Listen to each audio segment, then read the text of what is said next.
Bueno, un gusto acompañarlos nuevamente a una sesión más del curso. Bueno, vean, antes de comenzar acá con el tema que traemos para hoy, que por cierto es un tema, pues, bastante bonito, es un tema igual, ¿verdad? Introductorio. Recuerden que en realidad la introducción nos toma aproximadamente 3 semanas, entonces todavía continuamos por ahí, ¿verdad? Un poquito con ciertos conceptos. Hoy vamos a hablar, más que todo de lo que es la protección, ¿verdad? En términos generales, vamos hablando un poquito de esa parte. Vamos a mencionar también algo de las cerámicas, ¿verdad? Entonces, básicamente, cuáles son los deterioros o el tipo de corrosión que pueden llegar a sufrir las cerámicas. Entonces, bueno, antes de entrar con ese tema, quería solicitarles que por favor ingresen entonces al link que les dejé ahí en el Teams para que porfa puedan anotar más o menos cuál sería, digamos, la disponibilidad de tiempo que tienen ustedes eventualmente, ¿verdad? Para poder realizar una visita, porque de solo 4 personas colocaron ahí digamos, los horarios de preferencia. Entonces, porfa, los que faltan, nada más es como marcar las casillas, ¿verdad? De los 5 días de la semana, mañana o tarde, ¿verdad? O si les sirve todo el día, entonces ustedes nada más marcan, y si les sirven todos los días, marcan todos los días. Es decir, ustedes nada más traten de ir marcando los horarios que eventualmente les podría funcionar. Ok, eso es muy importante porque necesitamos ver más o menos como cuántas personas seríamos, ¿verdad? Y también para ir solicitando el transporte eventualmente. Entonces, para que porfa nos ayuden con eso por ahí.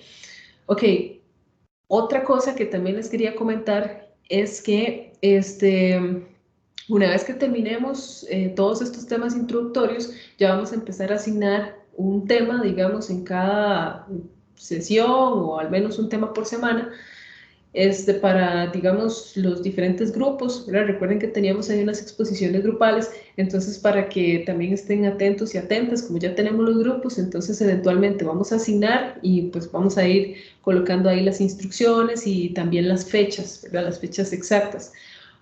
Otra cosa más con respecto al proyecto. En buena teoría, en unas 2 semanas o 3 ya deberíamos de ir pensando en el anteproyecto.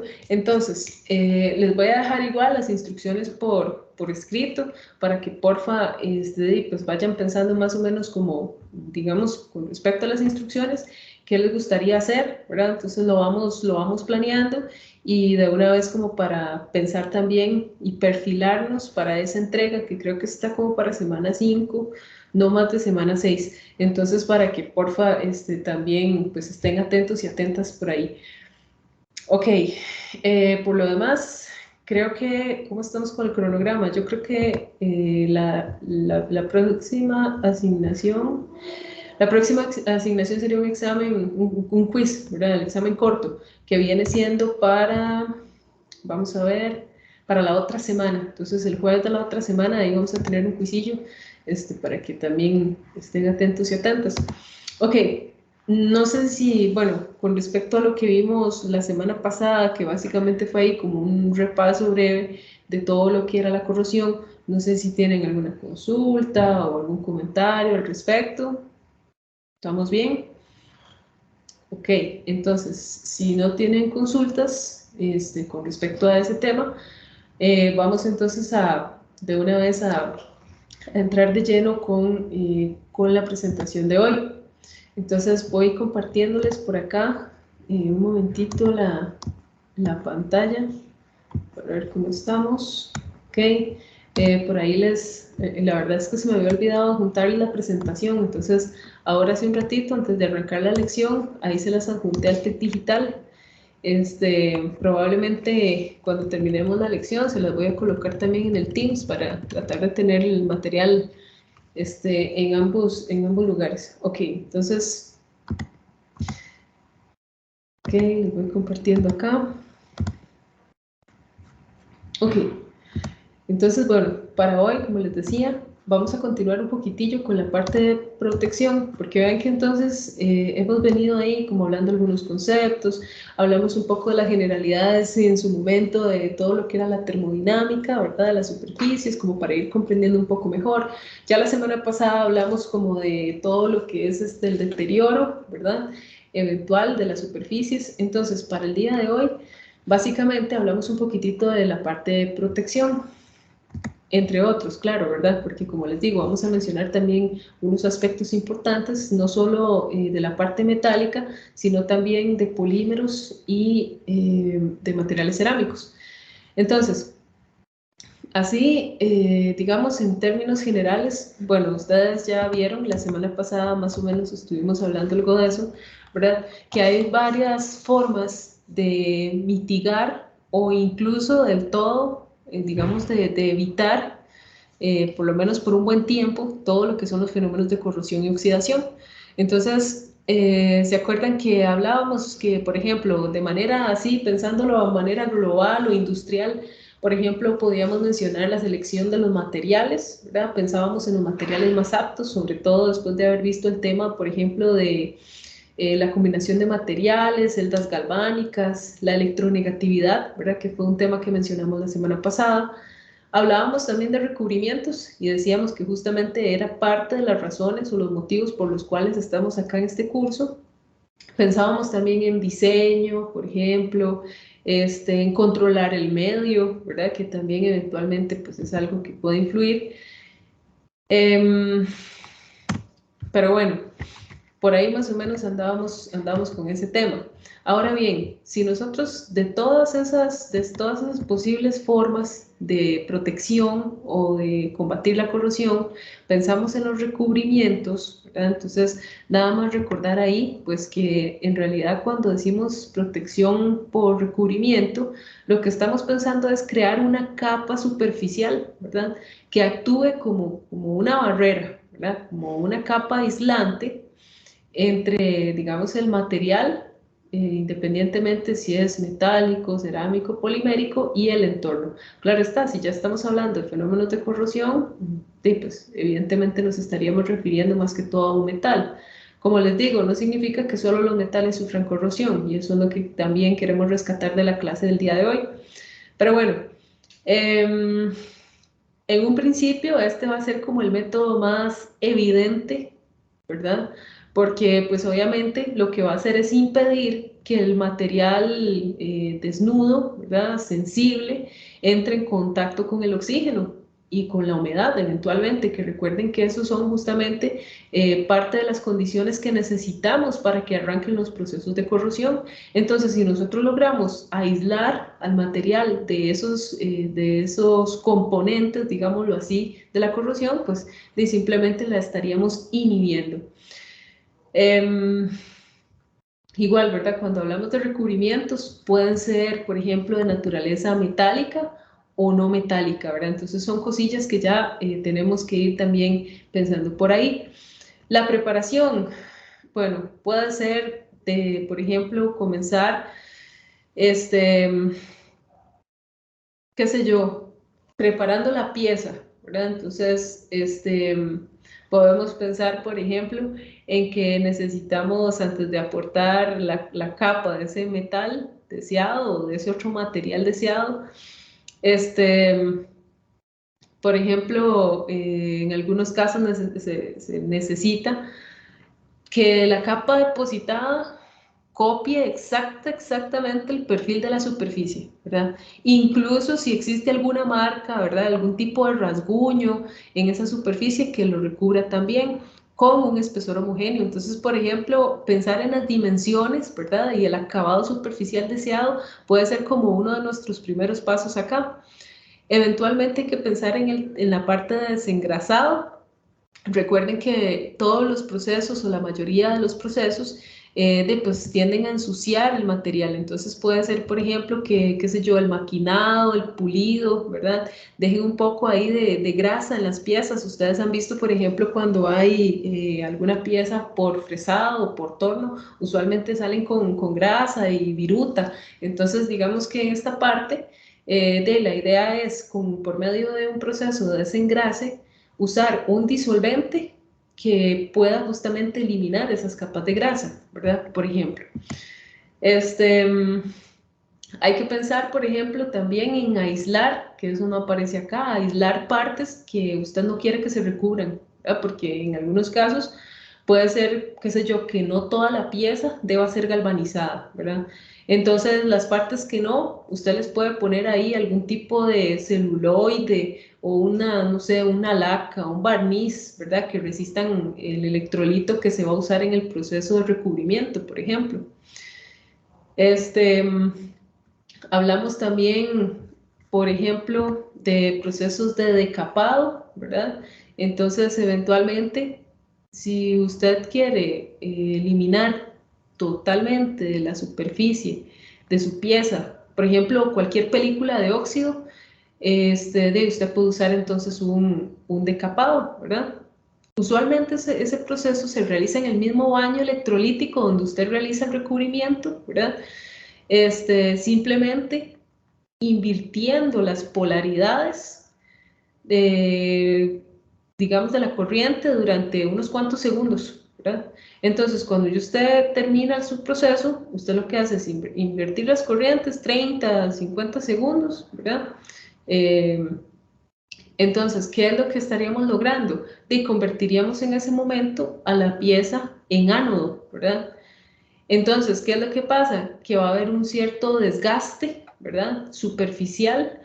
Es algo así como atacarla, ¿verdad? Justamente, es un ataque. Entonces, de esa manera se retira completamente, digamos, el óxido, ¿verdad? Y cualquier otro tipo de suciedad que pueda tener su pieza. Hay que tener cuidado con esos procesos de decapado. A veces resultan un poco agresivos y pueden llegar a modificar, por ejemplo, pues obviamente lo que es las dimensiones superficiales, el volumen, la rugosidad. Entonces vean que ya ahí nos estaría alterando toda la termodinámica de la superficie. Pensamos, por ejemplo, incluso en lo que era digamos, la hidrofobicidad, ¿verdad? ¿Se acuerdan? Que estaba el tema del ángulo de contacto y demás, entonces todo eso lo estaríamos afectando ahí. Entonces hay que tener cuidado con esos procesos que a veces resultan un poquillo más agresivos.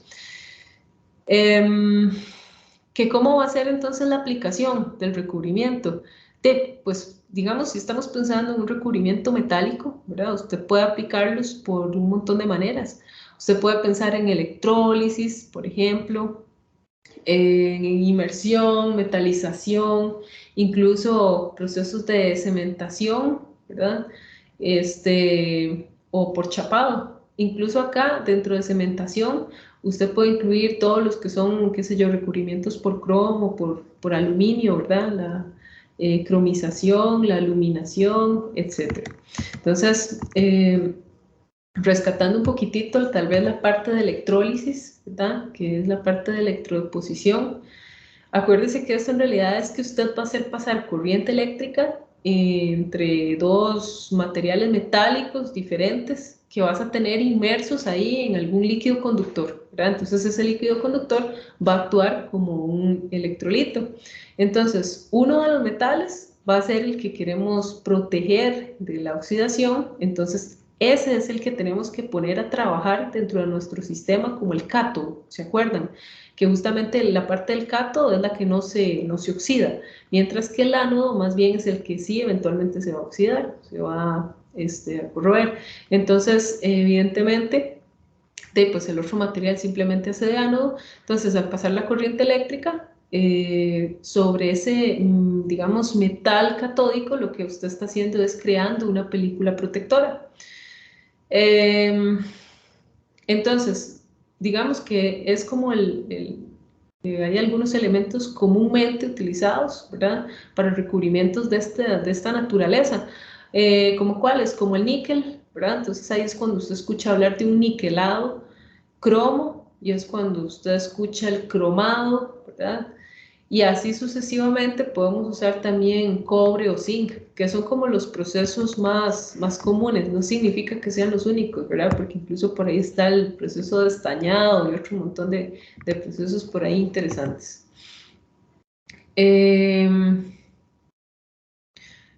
Por cierto, nada más acá como para agregar un par de detalles con respecto, por ejemplo, a lo que son los recubrimientos de níquel, ¿verdad? Esos se han usado mucho, por ejemplo, en aeronáutica, ¿verdad? Han sido bastante útiles, digamos, en esa área. Este, entonces, usualmente, igual, ¿verdad? Usted usa como cátodo la pieza que usted quiere niquelar, sobre la cual usted quiere generar esa deposición. Entonces, ¿qué se usa de ánodo?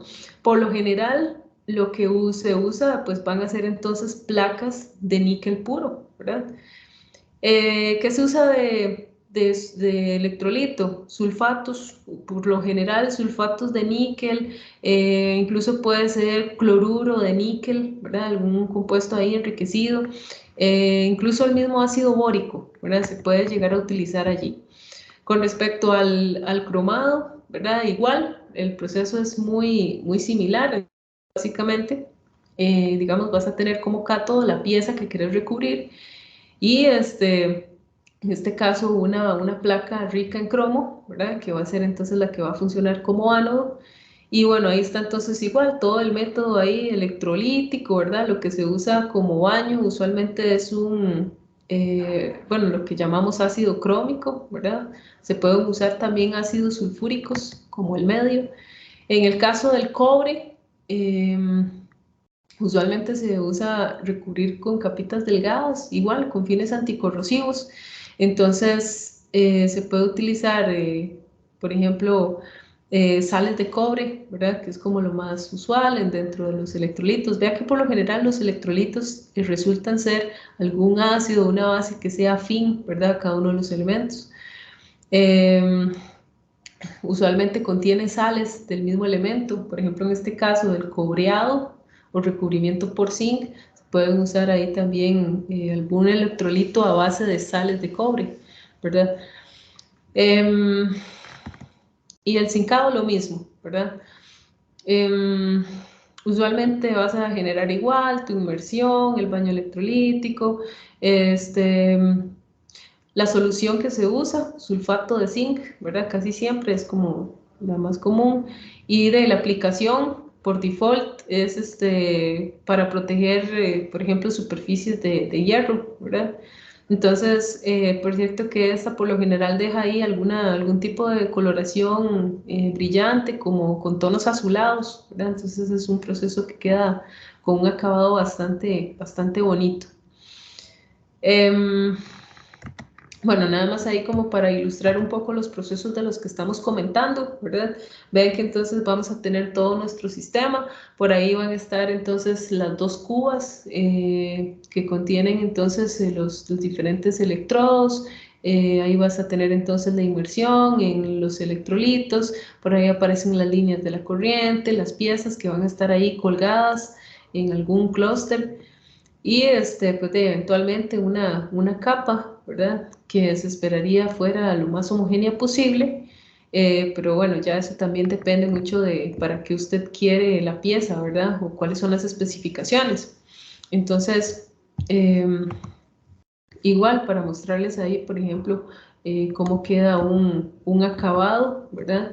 Vean que en realidad no solamente es un asunto de protección, sino muchas veces también, pues, tiene que ver digamos, con el aspecto tal cual de la pieza. Entonces siempre le brinda un aspecto ahí como brillante, más bonito, ¿verdad? Como más atractivo. Este, ok. Igual, ¿verdad? Continuando con todo el asunto de la electrólisis, entonces vamos a necesitar siempre, recuerden, ¿verdad? Conectar los electrodos con una fuente de energía que sea pues, algún generador de corriente directa, ¿verdad? Y el electrodo que se une usualmente a la parte del cable positivo, digámoslo así, el generador es el ánodo, ¿verdad?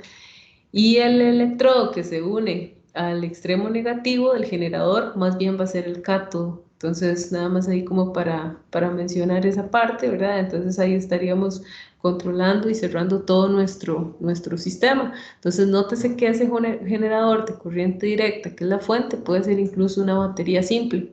Entonces, podemos hablar de baños, por ejemplo, igual, ¿verdad? Lo que les decía, con cromado, cromos decorativos, usted puede usar, por ejemplo, ácido crómico comercial entre 200 a 300 gramos por litro, va a ser una buena solución. Pueden usar ácido sulfúrico, por ejemplo, con estas concentraciones. Por lo general las temperaturas de trabajo van de 35 a los 45. Ven que en realidad no es necesario aplicar mucha temperatura, simplemente con 10 o 20 grados que ustedes superen la temperatura ambiente, ya eso será más que suficiente. Y bueno, por ahí una densidad de corriente que anda entre los 6 a 12 amperes según el área. Em, También están los baños para cromo duro. Igual, ¿verdad? Vean las especificaciones. Usted puede usar un ácido crómico comercial, pueden usar un ácido sulfúrico. Vean que ya aquí la temperatura sí, pues digamos que hay que elevarla un poquitito más, ¿verdad? Para poder brindar esa dureza extra, digámoslo así. Y ahí está la otra densidad que también eventualmente se puede emplear.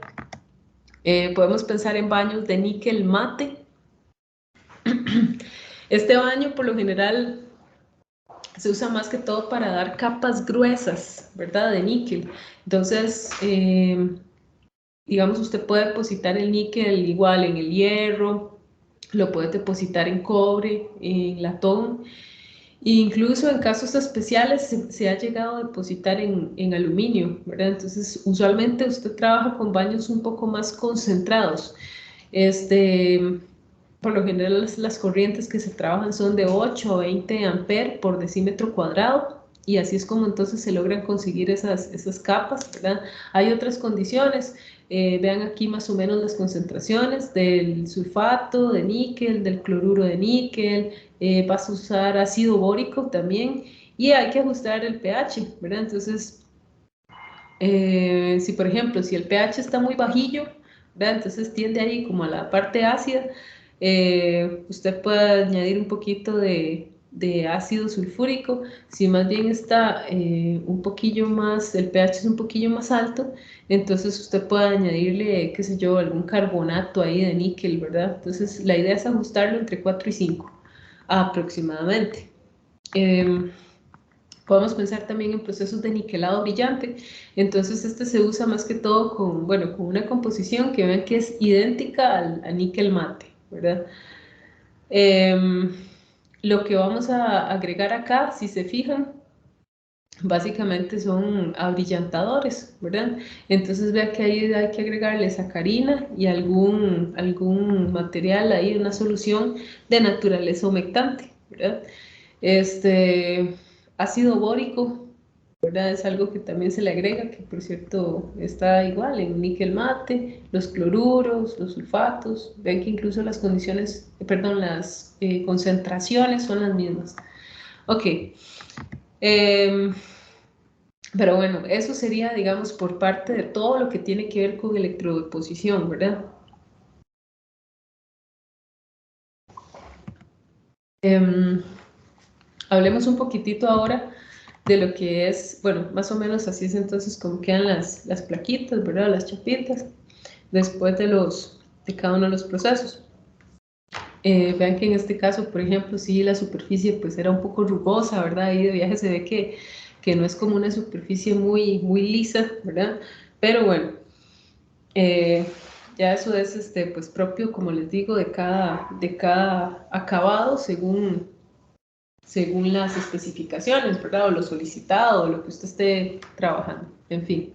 Hablemos entonces ahora un poquitito, bueno, acá un ejemplo, ¿verdad? De cómo están los diferentes procesos. Entonces, lo que yo les comentaba, ¿verdad? Vean que incluso aquí está bonito porque aparecen los nombres. Por ejemplo, bueno, hay unos, la mayoría son muy obvios. Cobreado porque usted le va a poner cobre. Cromado porque le pones cromo. Acerado si es con hierro, pero ven que por ejemplo si es con zinc es cuando le llamamos galvanizado. Hay estañado, hay acabado dorado si usted está utilizando oro, en fin. Vean que incluso acá aparecen algunos ejemplos, ¿verdad? Como lo más común para lo cual se utiliza, cuáles son algunas aplicaciones de cada uno de ellos. Entonces, bueno, nada más ahí como para que lo tengan más o menos ilustrado, ¿verdad? Eventualmente, cómo lo vamos a trabajar. Ok, recubrimientos no metálicos. Este es el tipo de protección, digamos, pues obviamente el nombre es más que sugerente, ¿verdad? En donde no vamos a utilizar ni baños electrolíticos ni celdas, sino que vamos a emplear cualquier otro método que no incluya metales. Eh, el típico, por default, y yo sé que ya la mayoría de ustedes lo está pensando, de pinturas, ¿verdad? Todo lo que son pinturas está aquí, en los recubrimientos no metálicos. Entonces, en términos generales, vean que estos recubrimientos tienen una gran ventaja sobre los anteriores. Si usted se fija, la tecnología es muy simple, ¿verdad? Tan simple como compre una pintura, agarre una brocha y recubra, por ejemplo, ¿verdad? Es muy accesible también. Este, pero bueno, ya más o menos, ya ustedes entonces pueden imaginarse por dónde vamos acá. Esa protección que podemos brindar con ese tipo de recubrimientos la podemos verificar según diferentes mecanismos. Entonces vean que aquí, por ejemplo, nos hablan del efecto barrera, ¿verdad? Entonces, qué tanta difusibilidad del agua y del oxígeno tiene esa nueva película protectora, por ejemplo, ¿verdad? Vean que aquí entonces hay que pensar un poco en la parte de permeabilidad también. Protección galvánica, pigmentos que actúan como ánodos de sacrificio, ¿verdad? Entonces, vean que nos vamos a basar un poco en el principio ahí de las celdas, ¿verdad? Solo que en este caso, por decir algo, usted puede cargar, por ejemplo, una pintura, ¿verdad? Aplicar un poco de carga y hacer que entonces, qué sé yo, las partículas de polvo de su pintura funcionen como ánodos. Y si usted coloca todo un circuito y hace que su pieza funcione como cátodo, usted va a tener una adhesión perfecta de cada una de esas partículas. Entonces, justamente ya por ahí nos vamos acercando a algunos principios que veremos más adelante.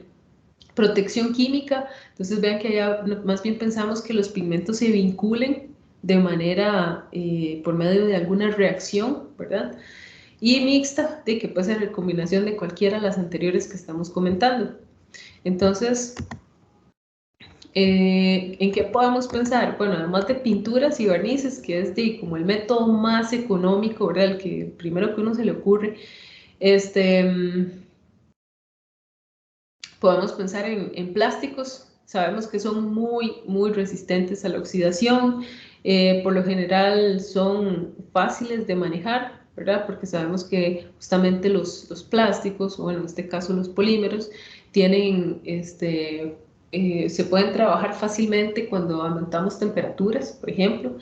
Esmaltes y cerámicos tienen la ventaja de que van a resistir pues, altas temperaturas, a diferencia de recubrimientos plásticos, claro está. Además, además de esa digamos, disposición a las temperaturas, también pensamos en el desgaste, ¿verdad? Porque no es lo mismo un material plástico que un material cerámico que va a estar sometido, por ejemplo, a algunas cargas ahí de fatiga, rozamiento, qué sé yo. Em,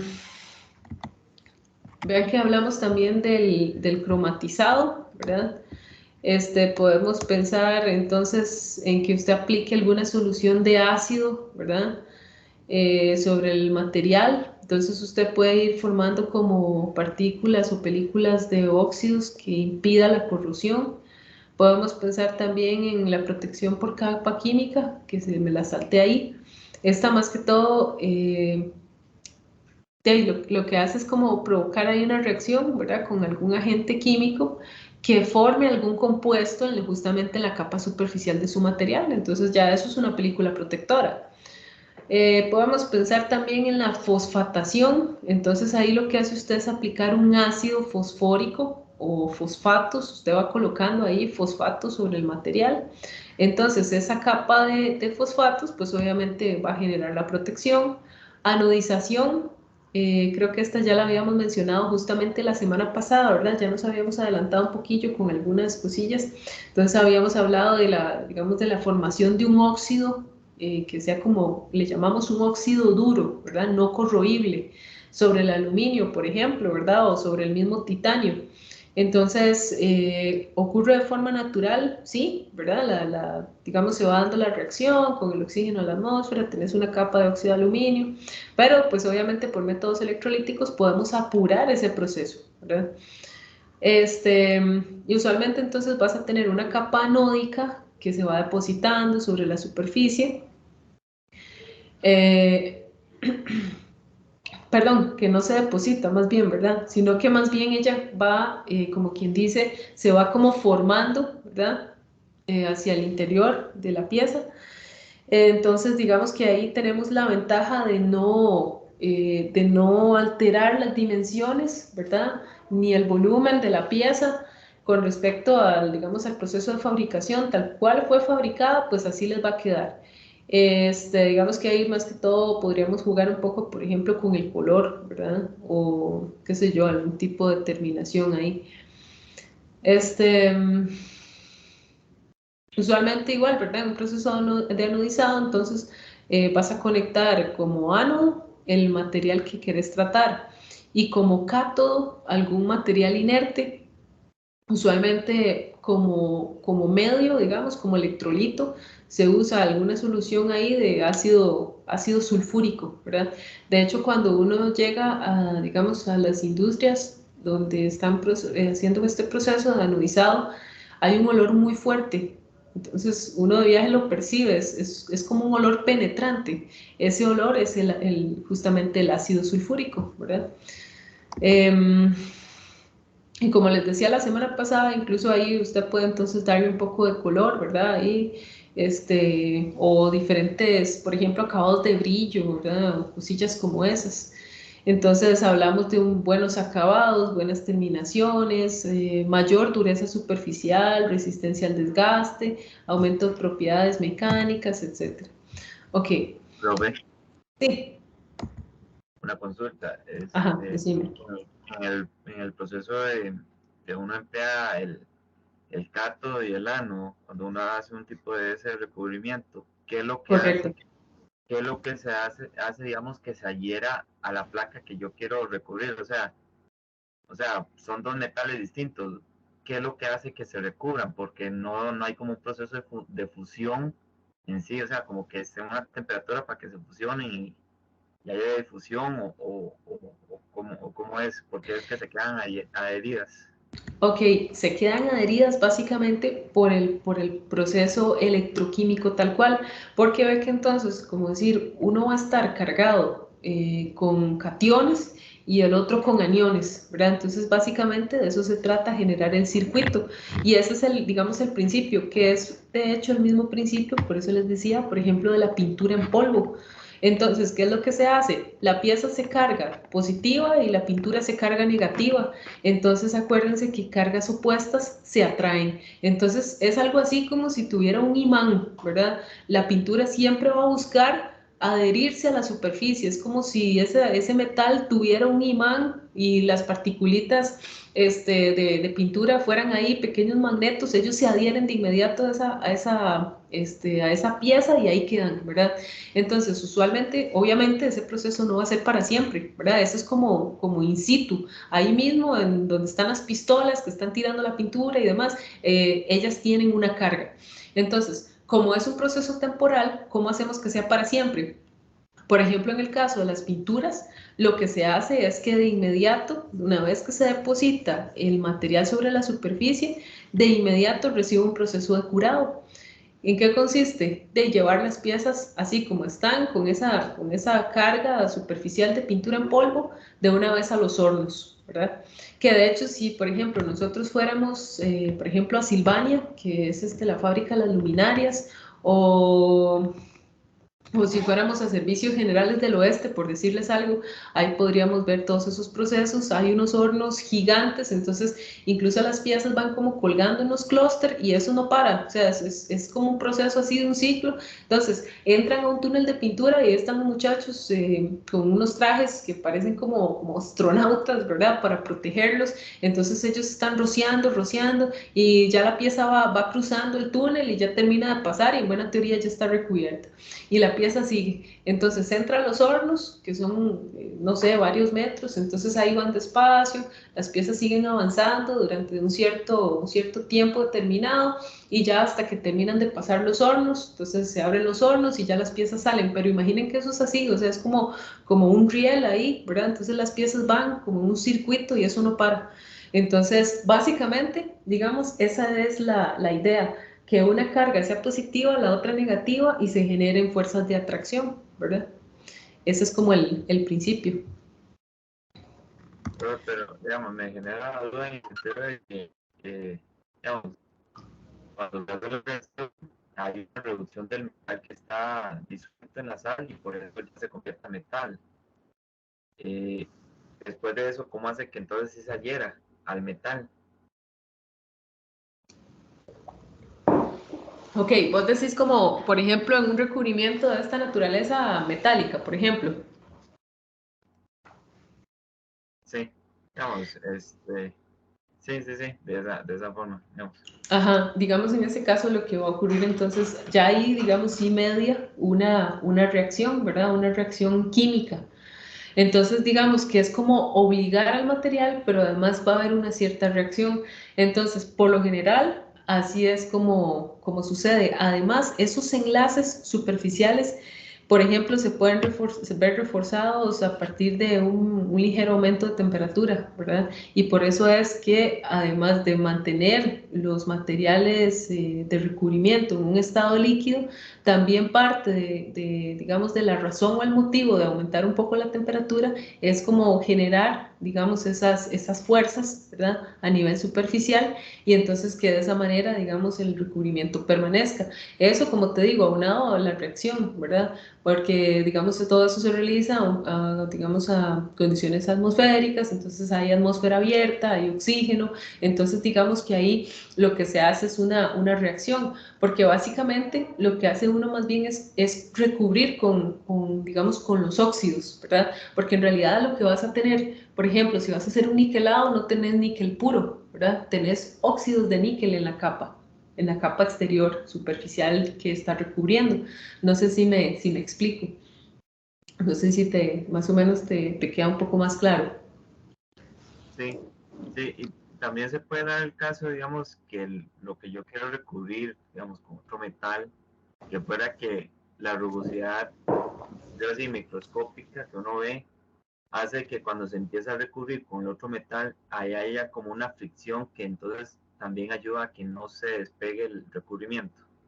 Claro, porque imagínate que no es lo mismo que vos generes un recubrimiento, por ejemplo, en una superficie que sea completamente espejo, así como que vos tengas una rugosidad de casi 0 micras, ¿verdad? Qué sé yo, que tengas rugosidad de 0,05 micras, a que tengas, por ejemplo, una rugosidad de, no sé, de 10 micras, por ejemplo, ¿verdad? Entonces, imaginemos que si eso lo vemos al micro, vas a poder ver en una superficie rugosa como si hubieran así como crestas y valles, como si fueran montañas, ¿verdad? Entonces, obviamente todo eso también va a ayudar de alguna manera a generar una retención de, digamos, de esas capas porque pues eventualmente habrán zonas donde digamos, las reacciones químicas se van a comportar un poco distintas, ¿verdad? Justamente por la geometría, por así decirlo.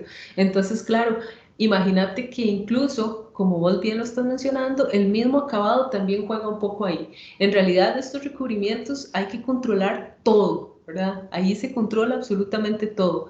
¿Por qué? Porque todo juega. Entonces, sí, efectivamente, también hay una cierta correlación con ese fenómeno que comentás. Uh-huh. Ah, ok, ok, sí, gracias, profe, sí, tenía Ok, esa como... Sí. como esa duda ahí. Sí, sí, sí, excelente. Ok, entonces sí, más o menos por ahí va el asunto.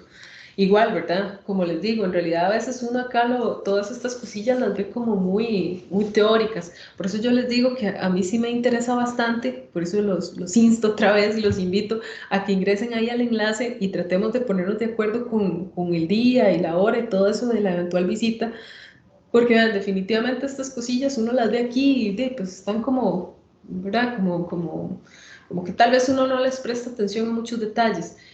Es muy diferente ya, por ejemplo, estar ahí y poder observar todos los procesos, poder ver las pilas galvánicas, las celdas, los materiales de sacrificio y digamos, poder ver incluso los electrolitos que utilizan, etcétera, etcétera. Es tan interesante que incluso, por ejemplo, bueno, ya saliéndose tal vez un poco del tema, incluso en muchas plantas de esas, por ejemplo, donde se realizan los procesos de anodizado, por ejemplo, Sucede que si ustedes se fijan, como tal les mencionaba, en la mayoría de estos procesos, lo que se utiliza como, como electrolitos son más que todo, digamos, a base de ácidos, ¿verdad? Entonces la mayoría de esas pilas contienen muchos ácidos. Obviamente son ácidos disueltos, ¿verdad? Pero aún así pues, siguen siendo ácidos. Entonces imaginen, por ejemplo, qué pasa con respecto a la parte ambiental, ¿verdad? Entonces, ya ustedes se estarán imaginando tal vez algún proceso ahí, complejísimo, ¿verdad? Donde usted va a tener que tomar todas esas aguas y por el tema del compromiso ambiental va a tener que tratarlas antes de lanzarlas, digamos, al desagüe, por ejemplo, ¿verdad? Y, y resulta que no necesariamente es así, ¿verdad? ¿Por qué? Porque resulta que hay una manera, digamos, químicamente, de poder aminorar, digámoslo así, el efecto de esas reacciones, perdón, de esos ácidos por medio de reacciones químicas. ¿Se acuerdan? Bueno, tal vez no se acuerden, no sé cómo les fue en química. ¿Se acuerdan que había una reacción que se llamaba la reacción de neutralización? ¿Ustedes se acuerdan de esas reacciones? ¿Alguno o alguna recuerda? ¿Neutralización de qué? ¿De un ácido o una base? Sí, sí, correcto. Estaban la reacción de neutralización, que era ácido y una base, correcto. Entonces, ¿ustedes se acuerdan qué era lo que se obtenía como resultado? Cuando ustedes mezclaban un ácido con una base, ¿qué tenían como productos? Una sal con agua. ¿Correcto? Correcto, correcto. Entonces, ¿qué es lo que hacen estas empresas? Toman esas aguas residuales, ¿verdad? Todos esos electrolitos que les están sobrando a los procesos y como eso es ácido, le agregan una base. Entonces, por lo general, les agregan, qué sé yo, hidróxidos de sodio o algún otro hidróxido barato, bueno, relativamente barato. Entonces, ¿qué es lo que sucede ahí? Reacción de neutralización. Entonces, justamente se genera el producto que es la sal. En este caso, las sales como tal empiezan a formar, digamos, sólidos, ¿verdad? Obviamente son sales, entonces se decantan en diferentes tanquetas antes de, digamos, de expulsar el agua ya, a desecharla. Entonces, esas sales se decantan, ¿verdad? Obviamente se precipitan, entonces esas sales, digamos, se retiran del fluido y el resto del fluido, el otro producto de una reacción de neutralización es agua. Entonces, ya esa agua sí se puede liberar sin problemas, por ejemplo. Y así usted se evita todos los, digamos, eventuales procesos ahí que tal vez usted se estaría imaginando, ¿verdad? Que eran complejísimos y carísimos. Entonces, vean que ya incluso todas esas cosas, esos pequeños detalles, ¿verdad? Que ya son cosillas muy aplicadas, entonces uno tiene la oportunidad de, como les digo, de poderlas ver ahí en las empresas y demás. Es muy, muy interesante, como les digo. Por eso, pues, ojalá que pudiéramos ir a alguna de estas empresas como para poder ir a apreciar todos esos procesos ya así en vivo, ¿verdad? Ok, pero bueno, continuando acá un poquitillo con el tema, ¿verdad? Y la presentación, vean que por acá nos hablan también de los inhibidores. Entonces, como dice acá, el método consiste en añadir productos químicos o inhibidores al electrolito que actúen como catalizadores. Entonces, ¿qué hace usted con esos inhibidores o esos catalizadores? De jugar con la velocidad de la corrosión, ¿verdad? Básicamente. Entonces, esos inhibidores pueden ser de dos tipos o dos naturalezas. Pueden ser de absorción, que van a formar una película protectora, o pueden ser los que llamamos inhibidores barrenderos, que ellos lo que hacen es simplemente eliminan el oxígeno. ¿Cuáles son los inhibidores más comunes? Sales de cromo, ¿verdad? Esos son así como los que más se usan a nivel industrial. Se usan mucho, por ejemplo, en los procesos que incluyen radiadores, ¿verdad? Los radiadores ahí de los carros, ahí se usan bastante, pero en términos generales las sales de cromo son como los referentes acá. Ok, diseño. Ya hay que tomar también en cuenta, digamos, digamos, un buen diseño. ¿Se acuerdan? Eso lo comentábamos la semana pasada, ¿verdad? No solamente es elegir los materiales, sino también que tengan un diseño eficiente, por ejemplo, para evitar la corrosión, ¿verdad? Entonces, reglas que hay que tomar en cuenta. Analizar los esfuerzos mecánicos a los que usted va a someter los materiales, ¿verdad? Este factor es muy importante, más que todo, por ejemplo, cuando se está diseñando tuberías, tanques que vayan a contener líquidos, ¿verdad? Deben utilizarse metales próximos en la tabla de electronegatividad. ¿Se acuerdan que esto va muy de la mano con lo que vimos la semana pasada? Que de hecho hablábamos de unos tornillos para una tubería de cobre, ¿verdad? Entonces yo les decía, bueno, entonces hay que revisar cómo están los elementos, ¿verdad? ¿Por qué? Porque acuérdense que justamente la electronegatividad juega un papel muy importante. Al final esa propiedad periódica, porque si se recuerdan, al menos en el arreglo de Hilsha-Berry, ¿verdad? La tabla, cuando usted se iba a la tabla y le hablaban de electronegatividad y le decían, ¿quién es el más electronegativo, el menos electronegativo? Usted tenía que irse, digamos, a la tabla y decir que el helio era el más electronegativo. Entonces, básicamente, como es propiedad periódica, ahí va aumentando, disminuyendo. Entonces, este, justamente hablábamos también de... Regálame un segundo.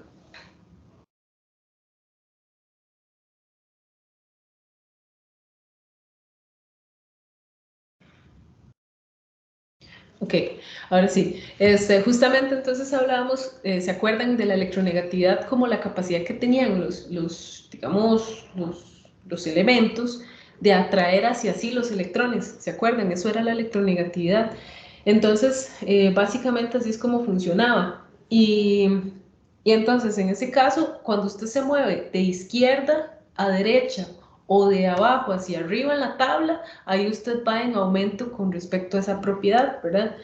Entonces, como aumenta de izquierda a derecha y de arriba hacia abajo, digamos, el elemento que te queda en la esquina, bueno, les dije helio, pero no es el helio, ¿verdad? Porque el helio es un gas noble, más bien el que les quedaba ahí era el flúor, ¿verdad? Entonces uno decía, entre más cerca esté el elemento del flúor, más electronegativo es. La idea es entonces que los metales estén lo más juntitos posible en la tabla, ¿verdad? Justamente para que la electronegatividad entre ellos sea muy similar. ¿Por qué? Porque si no son tan similares, pues obviamente va a haber una diferencia ahí con respecto a la atracción de los electrones. Entonces hay uno que se va a quedar con más electrones de la cuenta. Entonces ahí empezamos con problemas, ¿verdad? Porque entonces eso se va a asimilar mucho a todos esos procesos de corrosión que vimos la semana pasada, ¿verdad? Eh, bueno, entonces nada más ahí como para que tengan también en cuenta esos factorcillos, ¿verdad? Qué más necesitamos acá? Em, Se recomienda entonces depósitos soldados, por ejemplo, y no remachados. Eso lo vimos la semana pasada, ¿se acuerdan? En corrosión por grietas, que decíamos, si a usted le queda ahí como un espacio donde a usted se le pueda colar algo de humedad, ahí va a haber corrosión, sí o sí, ¿verdad? Va a ser más bien un lugar perfecto, porque es como un lugar donde a usted le va a quedar atrapada el agua o la humedad. Entonces, ¿qué era el agua? De un electrolito. Entonces ahí básicamente vas a empezar con esos problemillas. Y entonces hablamos del tema de las uniones y vean que eso es parte de justamente del diseño. Es necesario evitar concentraciones de tensiones en zonas propensas a la corrosión. ¿Para qué? Pues para prevenir justamente que haya, digamos, esa ruptura, ¿verdad? Por corrosión, si hay esfuerzos ahí. Eh, por ejemplo, bueno, hay algunos materiales que son un poquillo más propensos. Los mismos latones, por ejemplo, tienden a fallar de esa manera, entonces hay que tener cuidado.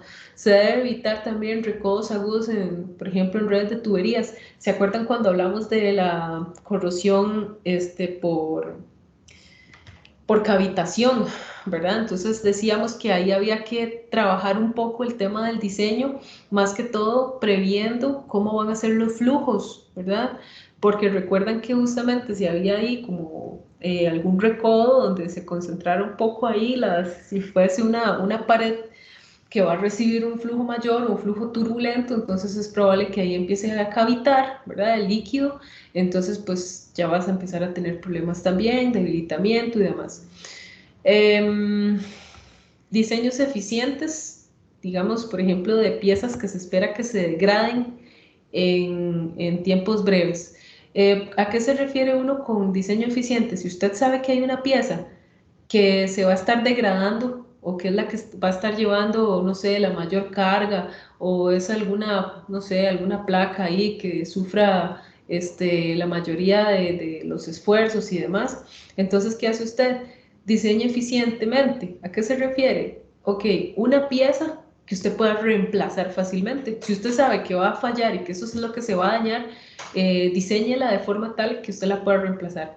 Algo así como lo que habíamos hablado, creo que fue la semana pasada, de, por ejemplo, los insertos. ¿Se acuerdan? Que yo les decía, bueno, es que en un principio, por ejemplo, cuando se hacían las fresas, ¿verdad? Justamente los bordes de esas fresas siempre son los que fallan.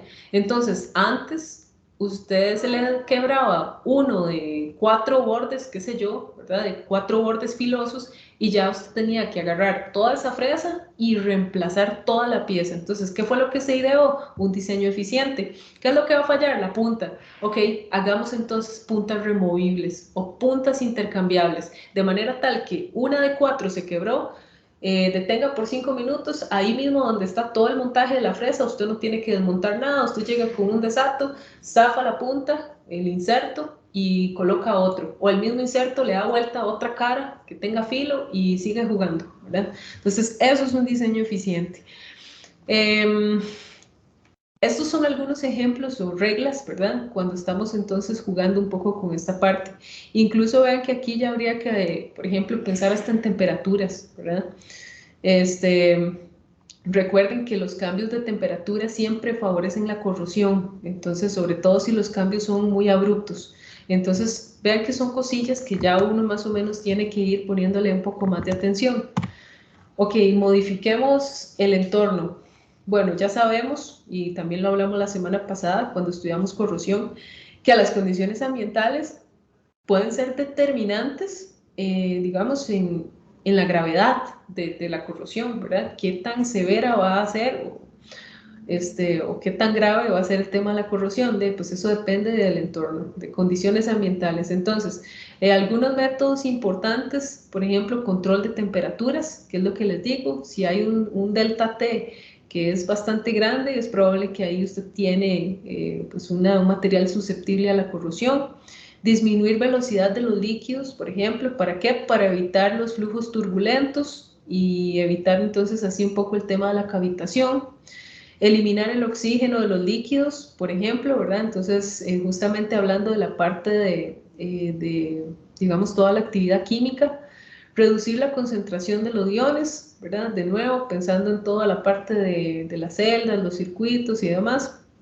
Y añadir inhibidores a los electrolitos, como las sales de cromo que mencionamos anteriormente, que van a funcionar como agentes catalizadores. Entonces usted puede jugar un poco con la velocidad.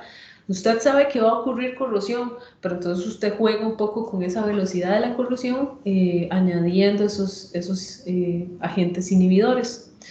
Y esos son entonces algunos de los ejemplos, ¿verdad?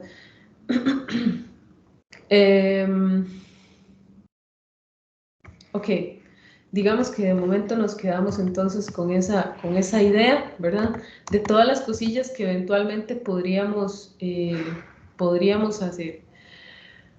Ok, hablemos entonces un poquito ahora de la parte de polímeros. Vean que ya hasta acá hemos hablado de todo lo que tiene que ver con corrosión, cómo protegemos a los materiales metálicos de la corrosión, pero vean que todo lo hemos trabajado con base al deterioro de los metales. Eso no significa que no exista degradación en las otras familias de materiales. Entonces los polímeros, a pesar de su naturaleza y demás, pues no están exentos.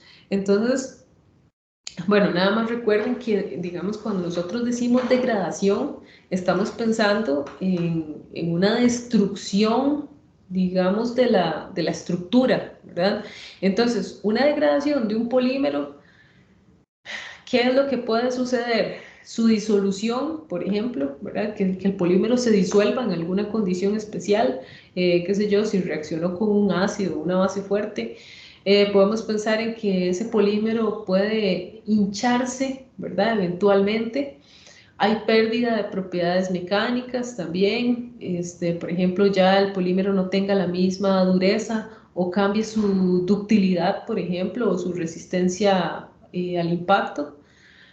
Podemos hablar de alteración del color, ¿verdad? Eso es típico. Entonces usted, digamos, tiene una, no sé, una maceta, por ejemplo, y digamos, la maceta empezó con un tono ahí, no sé, como verdecito ahí, un verde fuerte, y al final termina como café, ¿verdad? La maceta. Alteración del color, que eso le sucede muchísimo a los polímeros. La inestabilidad térmica, evidentemente, ¿verdad? Ya eso también lo conocemos, y la pérdida de peso o desmoronamiento estructural, ¿verdad? Entonces ahí usted empieza a notar los cambios a nivel dimensional o volumétrico, y eso también es importante. ¿Bajo la influencia de qué? Todo esto. De ahí hay un montón de cosas, ¿verdad? Me imagino que ya ustedes están pensando, bueno, el primer factor, la luz, ¿verdad? Ese es típico. La luz, por ejemplo, por ejemplo, el calor, ¿verdad? Estamos hablando justamente de la inestabilidad térmica de la que sufren.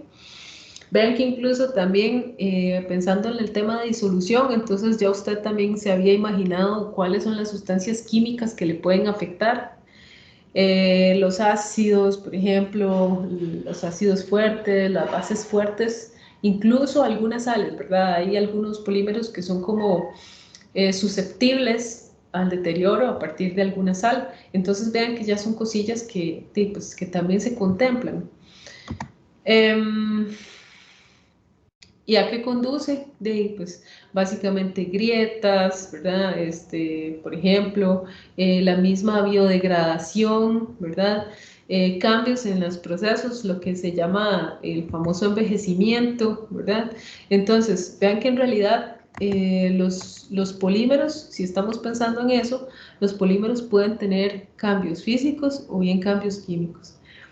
Cambios químicos, perdón, físicos, la misma decoloración que estamos comentando, la pérdida del brillo superficial, que se le formen grietas, por ejemplo, que hayan problemas a nivel de superficie, ¿verdad? Por ejemplo, que una superficie se vuelva un poco más rugosa, entonces que haya erosión, por ejemplo, pérdida de las propiedades mecánicas, como les decía, ¿verdad? Qué sé yo, resistencia a la tracción o algún otro tipo de esfuerzo, la misma dureza, ¿verdad? Puede cambiar.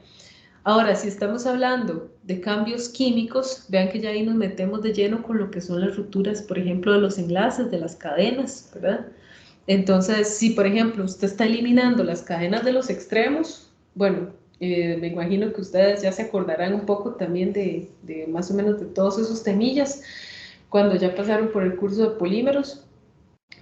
Acuérdense que la eliminación de las cadenas de los extremos es lo que le llamábamos despolimerización, ¿verdad?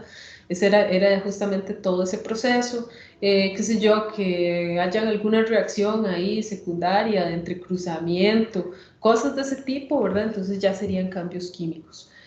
Em, y bueno, ya sabemos entonces que cada agente externo, ¿verdad? Va a conducir a un tipo de degradación, y es justamente entonces lo que tenemos acá, ¿verdad? Que siempre va a haber una modificación ahí de la estructura del polímero a partir de un agente. Si por ejemplo usted sabe que tiene un polímero que está muy expuesto a humedad, entonces ya usted va pensando más o menos que ahí puede ocurrir una degradación del tipo hidrolítica, ¿verdad? Este, si por ejemplo hay luz y también hay oxígeno, hay una fotodegradación oxidativa. Recuerden que de hecho los polímeros son muy susceptibles a la luz ultravioleta, por ejemplo, ¿verdad? Y así sucesivamente.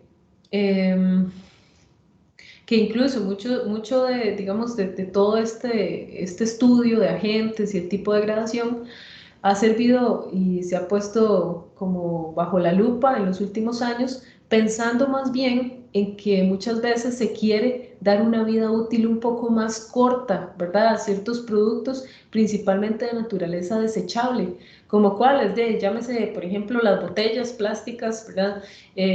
Las mismas bolsas de basura. Entonces ya ahora más bien se busca modificar un poco la naturaleza química de esos materiales para, digamos, procurar que más bien esto suceda, ¿verdad? Y aceleremos entonces esta degradación para que estos agentes externos entren en juego y de una vez eso se degrade rápido, ¿verdad? Y no sea como antes, que se duraban un montón de años, ¿verdad? Una botella, una bolsa. Pues obviamente todo esto obedece a la realidad, ¿verdad? O al acontecer. Vean que entonces, por ejemplo, hace mucho tiempo, pues esto no era una necesidad, ni siquiera se contemplaba porque, no, ¿verdad? Más bien usted decía, no, hagamos una botella bien resistente, qué bonito. Y ahora no, porque después de que nos dimos cuenta que tenemos como, no sé, 3 islas flotantes en los diferentes océanos, ¿verdad? Y que allá por el frente de las costas de Hawái hay una isla completa de puras bolsas y botellas, entonces definitivamente ya esto empezó a ser algo importante. Pero bueno, más o menos entonces por ahí vamos con este tema. Vean que hay un montón de tipos, entonces, siendo así de, digamos, de degradaciones o daños que puede sufrir un polímero. Ok, fotodegradación, como el nombre lo indica, ¿verdad? Hay una ruptura de los enlaces, digamos, de los enlaces covalentes, justamente por una radiación ultravioleta, ¿verdad?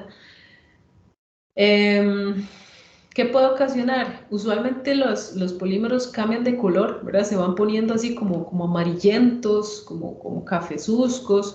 Entonces ahí lo que sufren los polímeros es fragilidad, ¿verdad? Básicamente dejan de tener una buena resistencia al impacto, a la tracción, se vuelven frágiles.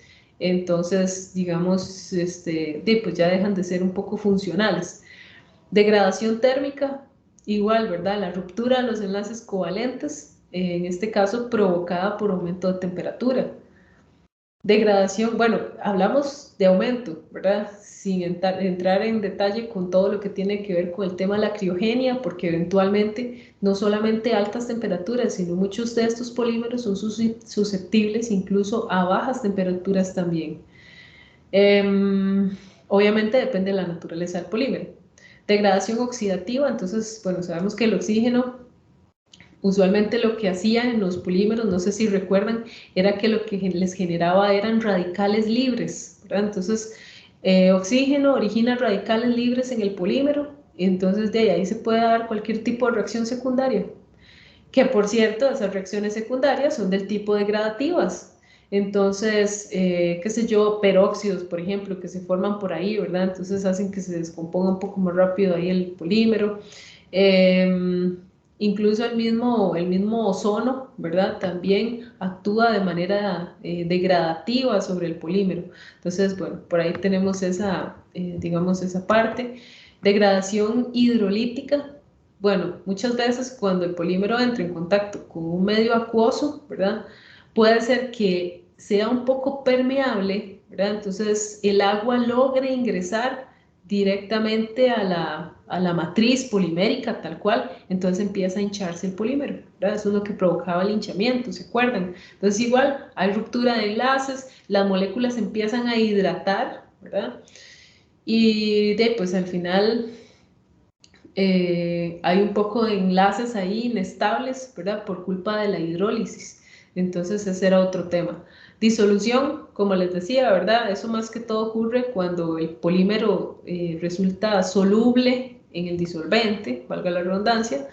Entonces, entre más parecida sea la estructura química del soluto y la del polímero, mayor probabilidad va a haber de que se produzca entonces el hinchamiento, ¿verdad? O la disolución.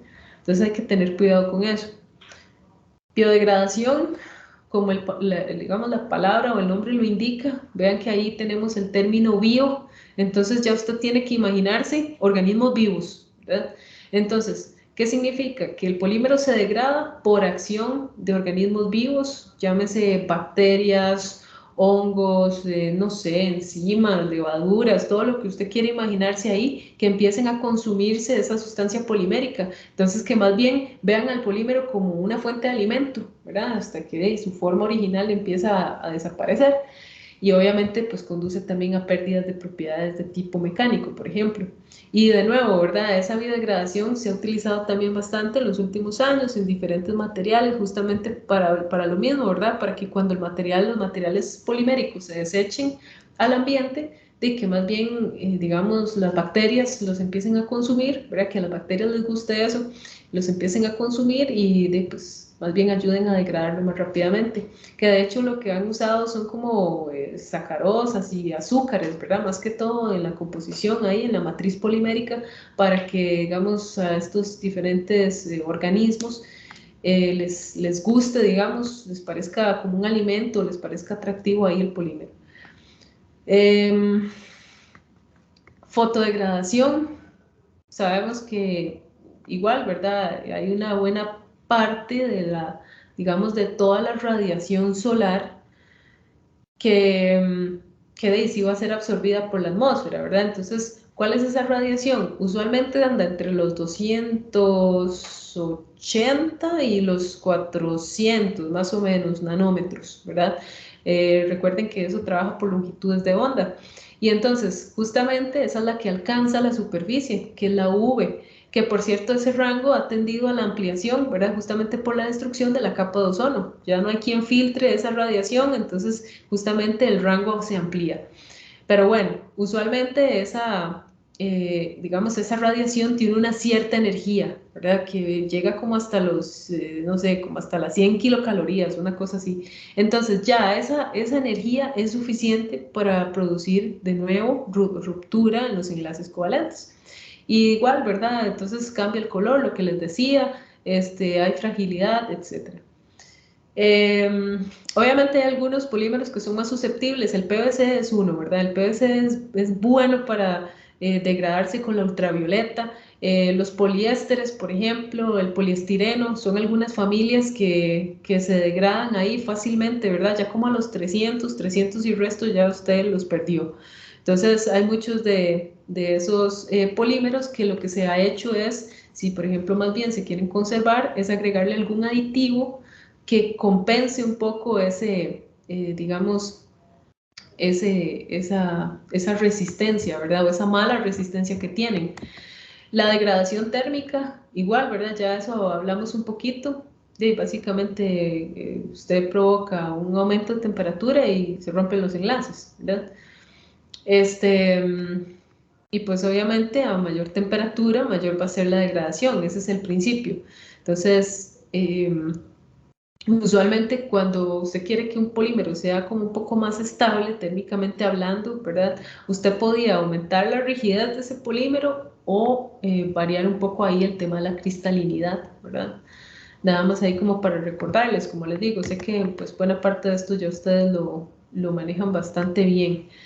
Este, Decíamos también, acuérdense que entre mayor sea la fuerza de los enlaces de un material polimérico, obviamente más grande va a ser su estabilidad térmica. Y así es como se juega un poco con esto. Este, bueno, por ahí tenemos también estábamos en la degradación térmica. Ok, entonces podemos hablar de la disolución, ¿verdad? Em, Digamos que la disolución es como la continuación de la degradación hidrolítica, ¿verdad? Porque es como lo que sigue después del hinchamiento, algo así. Entonces, básicamente esto se produce cuando el polímero es completamente soluble en el disolvente. Lo que les decía, ¿verdad? Entre más parecida, acuérdense de eso, entre más parecida sea la estructura química del soluto y la del polímero, hay más probabilidad de que ese polímero se hinche, ¿verdad? Y pues eventualmente se vaya a disolver con el medio. Entonces nada más ahí igual para que lo tengan presente. Ruptura o ruptura de los enlaces, digamos que igual, ¿verdad? Recuerden que esa ruptura tiene un nombre, ¿verdad?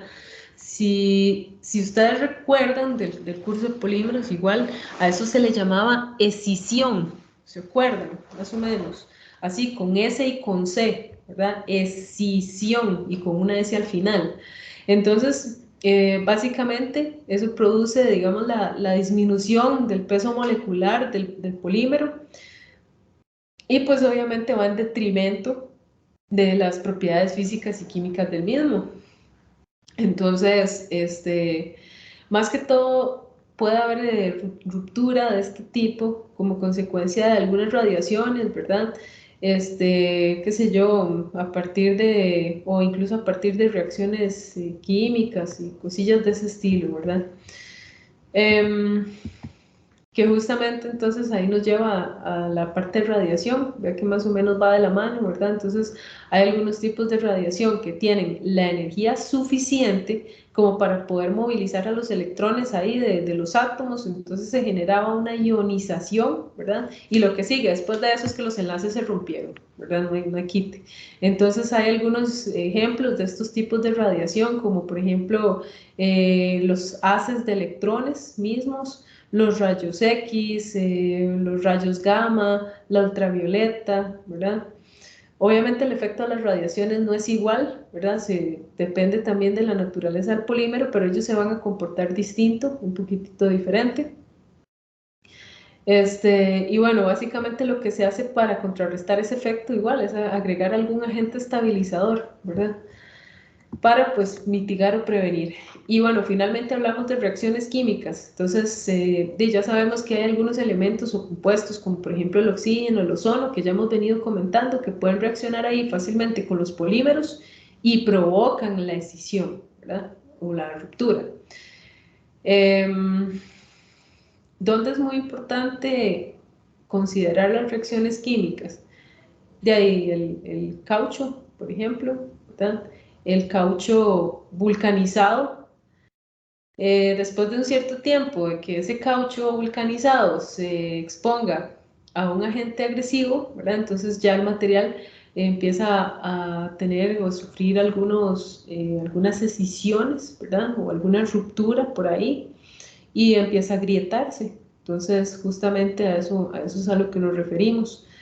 ¿Alguno recuerda qué es lo que tenía los vulcanizados? ¿Cuál es el elemento que tenía el caucho vulcanizado? ¿Qué era lo que se le agregaba a los vulcanizados? ¿Alguna se acuerda? Era azufre. Correcto, azufre, ¿verdad? Acuérdense, cuando a ustedes les digan vulcanización, es azufre. Justamente ustedes pueden hacer una correlación con el nombre, ¿verdad? De hecho, se llama azufre se llama vulcanización por el dios Volcano, ¿verdad? Por eso se llama así. Entonces, justamente se relaciona mucho el elemento azufre con los volcanes, azufre, vulcanización. Em, por cierto, hay toda una historia, ¿verdad? Y muy interesante lo que era el vulcanizado. No sé si recuerdan. Por ahí está el señor Charles Goodyear, ¿verdad? Que él lo que había, digamos, él tenía como su empresita, ¿verdad? De cauchos y demás. Entonces un día estaba como haciendo la mezcla en caliente y por equivocación golpeó una mesa y una botella con azufre le cayó ahí en la mezcla. Entonces, de ahí, claro, ¿verdad? ¿Qué problema? Ni modo, se me contaminó la mezcla. Y así lo dejó. Cuando eso enfrió, resultó que el material que tenía, en comparación con el caucho normal, resultó con unas excelentes propiedades, ¿verdad? Muy buena resistencia, buenas propiedades mecánicas. Entonces, básicamente, así fue como él encontró, digamos, esa fórmula secreta, que después no fue tan secreta, ¿verdad? Y entonces él empezó a generar sus cauchos vulcanizados.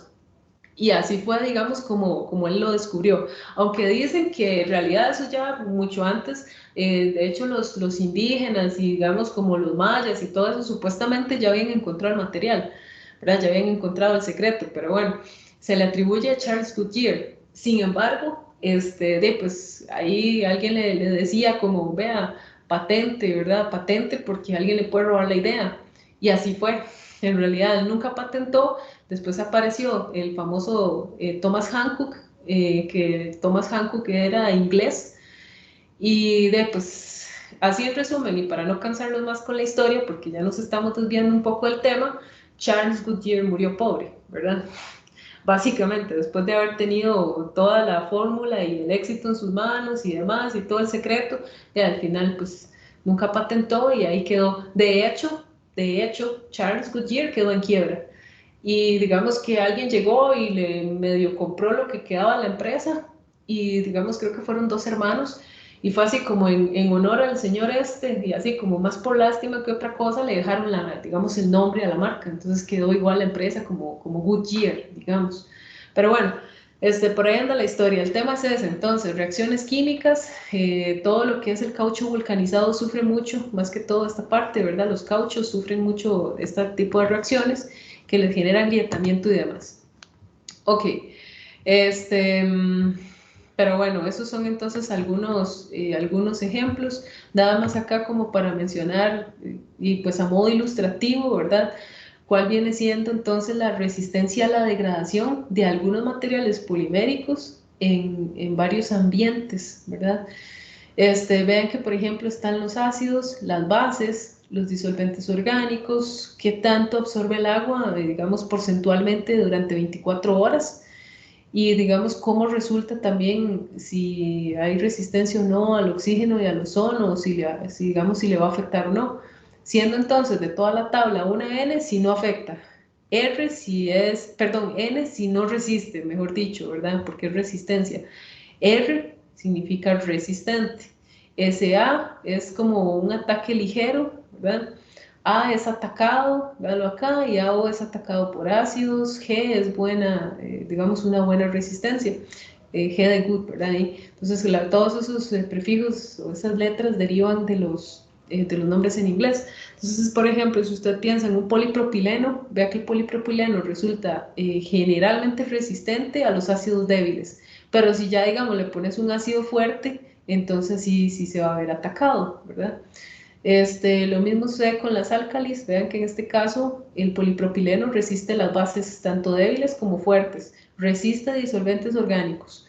Eh, digamos que tiene un bajo porcentaje de absorción de agua, entonces resulta bastante hidrofóbico, ¿verdad? Y bueno, acá digamos no aplica para la resistencia al oxígeno y ozono, simplemente no lo midieron acá en la tabla, no lo colocaron. Pero bueno, así sucesivamente, ven que ustedes pueden comparar diferentes termoplásticos con algunos termoestables e ir viendo más o menos cómo juegan cada uno de esos materiales, ¿verdad? Que eventualmente pues puede ser un tema interesante, sobre todo si uno está, no sé, pensando en diseñar algo o así, para que sepan entonces que ya todo esto está, pues ya ha sido, pues obviamente medido y también documentado. Ok, hablemos entonces ahora un poquitito, en el ratillo que nos queda, de la parte de corrosión de cerámicas. Los materiales cerámicos están constituidos entonces por combinación de elementos metálicos y no metálicos. ¿Cómo se llamaban esos enlaces? Enlaces iónicos. Recuerden que los enlaces iónicos son pues, bastante resistentes, bastante fuertes, sobre todo si los comparamos con materiales poliméricos que tienen enlaces covalentes, que más bien eran los más débiles. Usualmente entonces estos materiales resultan bastante resistentes a la corrosión, casi todos los medios, ¿verdad? Más que todo a temperatura ambiente. Sin embargo, eso no los deja exentos, ¿verdad? Usualmente la corrosión que se da en los materiales cerámicos es entonces, como ya se lo imaginarán, por mecanismos químicos, ¿verdad? Más no ambientales. Rara vez son muy resistentes a los mecanismos ambientales, pero a los químicos no, ¿verdad?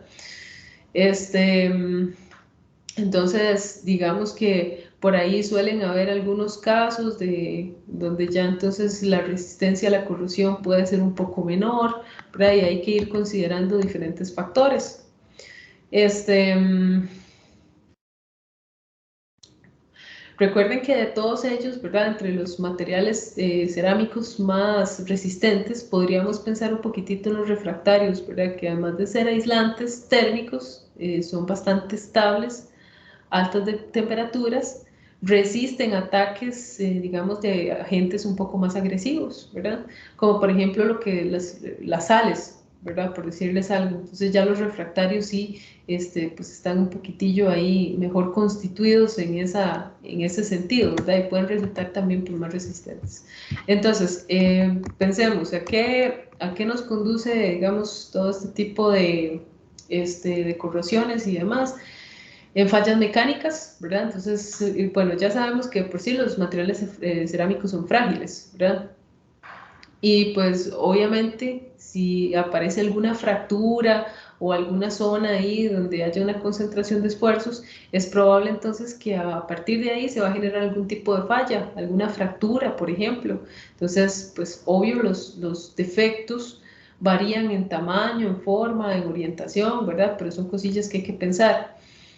Este, mm, pero bueno, por ahí se hablaba también, por ejemplo, no sé si recuerdan, de fractura frágil y toda esa clase de cosillas. Entonces, vean que por aquí nuevamente mencionamos corrosión de algunos cerámicos cristalinos. Hay algunos óxidos que no presentan problemas. La sílice, por ejemplo, ¿verdad? Que es el óxido de silicio, la alúmina, que es el óxido de aluminio, no tienen problemas de oxidación. ¿Por qué? Porque ya están oxidados, ¿verdad? ¿Cuál es la principal limitación de sus compuestos? Así como si los estamos imaginando como materiales de construcción, por ejemplo, de que, digamos, ellos no resisten tan altas temperaturas como otros materiales de esta familia de cerámicos. Este, tienen coeficientes de expansión muy altos también, entonces eso hace que sean poco resistentes a grandes cambios de temperatura, ¿verdad? Por ejemplo. Y bueno, ahí habría que hablar entonces pues de la resistencia bajo diferentes circunstancias, ¿verdad? Por ejemplo, los nitruros sí son malillos, ¿verdad? Para resistir corrosión y demás, los nitruros son malos, no tienen una buena resistencia. Pero bueno, igual si tenés un nitruro y le pones una capa de algún óxido de estos, pues vas a tener una buena combinación y ya ahí sí vas a tener una mejor protección, que son cosas que se hacen, ¿verdad? En la industria. Em, pero bueno, más o menos por ahí va el cuento, ¿verdad? Este, también, sí, pues hay materiales de materiales, ¿verdad? Por ejemplo, el cuarzo también es muy resistente, el cuarzo no se ataca a temperatura ambiente, digamos, con ácidos, ¿verdad? Qué sé yo, ácido clorhídrico, ácido nítrico. De hecho, bueno, no sé si a alguna le gusta todo ese tema como de los minerales y eso, a veces cuando uno se encuentra alguna piedrilla ahí o acilona, si usted, no sé, va como a la zona de, no sé, Miramar o Montes de Oro, ahí usted se encuentra alguna mina abandonada y usted recoge piedrillas, ahí hay bastante cuarzo, ¿verdad? Hay mucho sílice también. Entonces, puede ser, por ejemplo, que usted quiera hacer una prueba. La prueba típica para saber que sí es cuarzo es entonces colocarle un ácido, ¿verdad? ¿Por qué? Porque al cuarzo no le va a pasar nada. Eh, pero bueno, más o menos por ahí entonces estamos con ese tema. Hay pues varios elementos ahí, ¿verdad? Por ejemplo, los boruros también, ¿verdad? Son elementos que resisten bastante bien la corrosión o la oxidación, ¿verdad? Son muy resistentes también. Este, mm, ok, pero bueno. De hecho, hablando de los boruros, y para que se acuerden un poco mejor, ¿verdad? El típico ejemplo, el famoso Pyrex, ¿verdad? Que por cierto, que bueno, el Pyrex no solamente resiste altas temperaturas, sino ambientes químicos agresivos, que por cierto no se debería de llamar Pyrex, ¿verdad? En realidad Pyrex es la casa comercial que por primera vez, digamos, generó ahí la combinación, digamos, encontró la formulación de ese material cerámico. Eso es algo así como decirle Kellogg's al cereal, ¿verdad? Usted lo está llamando por una marca, no se llama Kellogg's, se llama cereal, es algo así, no se llama Pyrex, en realidad es un borosilicato, ¿verdad? Entonces es rico en altos contenidos de boros y silicatos, entonces por eso es que son un poco más resistentes. Pero bueno, Acá podemos incluso observar un par de ejemplos, ¿verdad? Por ejemplo, los vidrios, ¿qué pasa si tienen baja sílice o si tienen alta sílice? Entonces vean que incluso aquí eso juega mucho con respecto a la velocidad de corrosión. Por lo general, los vidrios de baja sílice tienden a ser un poco más resistentes, ¿verdad? Digamos, en cuanto al tema de corrosión, pero vean que también juega el pH, ¿verdad? Porque usualmente a eso nos referimos, o sea, nos referimos a esa velocidad si, el pH es bastante ácido o más bien bastante básico. Vean que en realidad pH neutros, digamos, la velocidad de corrosión como que tiende a bajar, ¿verdad? Y definitivamente la velocidad es mucho más baja si los vidrios tienen sílice. Por eso hablábamos justamente de los carburos de silicio, ¿verdad? También. Y por eso hablábamos de los óxidos de sílice. Entonces vean que le confiere un poquito más de protección en ese sentido. Pero bueno, nada más como para ilustrar ahí el tema. Ahora bien, si nosotros estamos pensando, por ejemplo, en la prevención, ¿verdad? Pues digamos que para minimizar ahí el efecto de la corrosión es necesario tres cosas. Seleccionar el material adecuado para el uso requerido, porque vean que entonces en función de los diferentes óxidos que pueda tener, así va a ser digamos, el rendimiento de cara a la corrosión. La segunda cosa es realizar un mantenimiento de las piezas periódicamente, ¿verdad? Obviamente hay que estar revisando, hay que realizar algún tipo de ensayo por ahí. Hay que también, como tercer punto, realizar controles para verificar entonces que la degradación se encuentre en valores tolerables, ¿verdad? Y no que ya estemos por ahí en algún límite extremo donde ya esté a punto de alguna fractura, fisura o cualquier otro desperfecto. Obviamente hay que seleccionar entonces el material pensando, por ejemplo, en porosidad, textura, obviamente de acuerdo a lo que nos están solicitando, de acuerdo a los requerimientos, como siempre, ¿verdad? Pero bueno, más o menos entonces ahí como para que nos demos una idea, ¿verdad?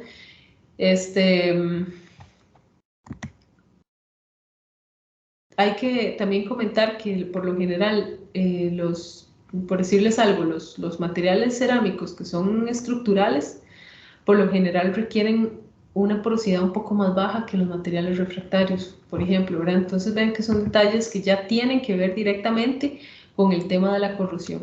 Y como les digo, ¿verdad? También todas las condiciones, porque ven que incluso el pH juega un papel muy importante en la velocidad de la corrosión, ¿verdad? Por eso les digo que siempre no solamente es el material, sino también los medios y pues obviamente la necesidad. Al final eso es lo que va a dictar la selección de un buen material, pero también de un buen recubrimiento. Si ustedes se fijan, eso podría ser así como una de nuestras conclusiones, ¿verdad? A partir de, digamos, de todo lo que hemos estado analizando y sobre todo la lección de hoy.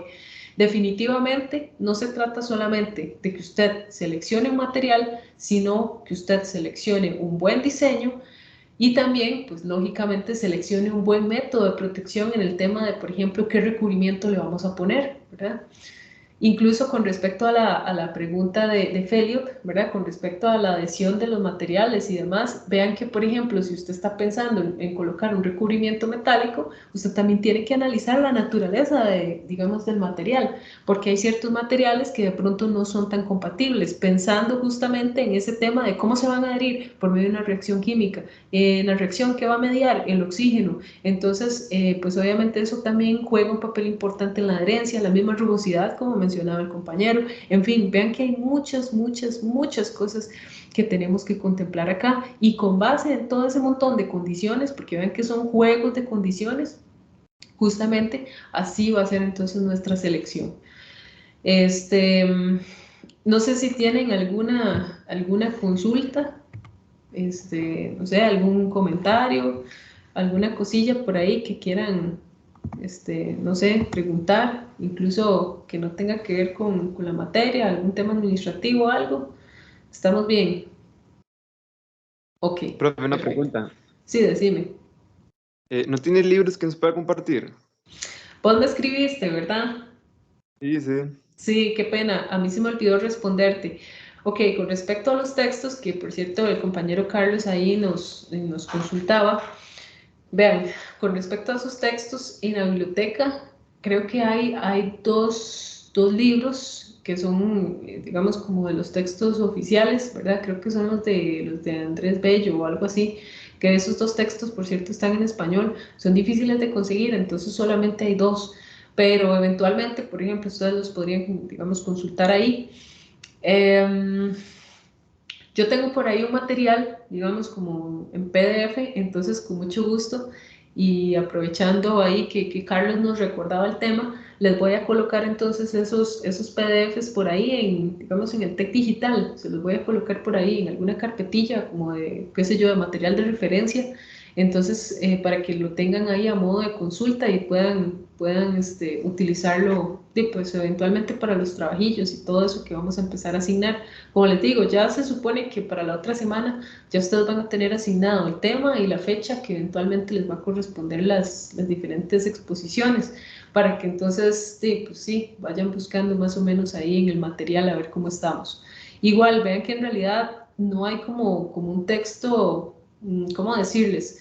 Como un texto que cubra todo el curso, ¿verdad? Porque vean que en realidad sí el curso se desmenuza en muchas partes, tiene muchas áreas, no solamente el tema de los recubrimientos per se, sino vean que incluso hay un montón de generalidades, todo lo que hemos estado viendo, incluso la misma parte de la termodinámica, que fue una parte que en realidad vimos muy rápido, porque de ahí nos quedamos como con, digamos, con las bases, pero sí, digamos, ustedes pueden apoyarse también, qué sé yo, en algún artículo, algún otro texto que ustedes puedan encontrar ahí en las bases de datos y en realidad pues casi que todo les va a funcionar. Acá tratamos de ver las generalidades, tal vez después ahondemos un poquito más en cada uno de los métodos, pero de momento estamos trabajando algo bastante general, de forma que en realidad pues la mayoría de textos les pueda funcionar.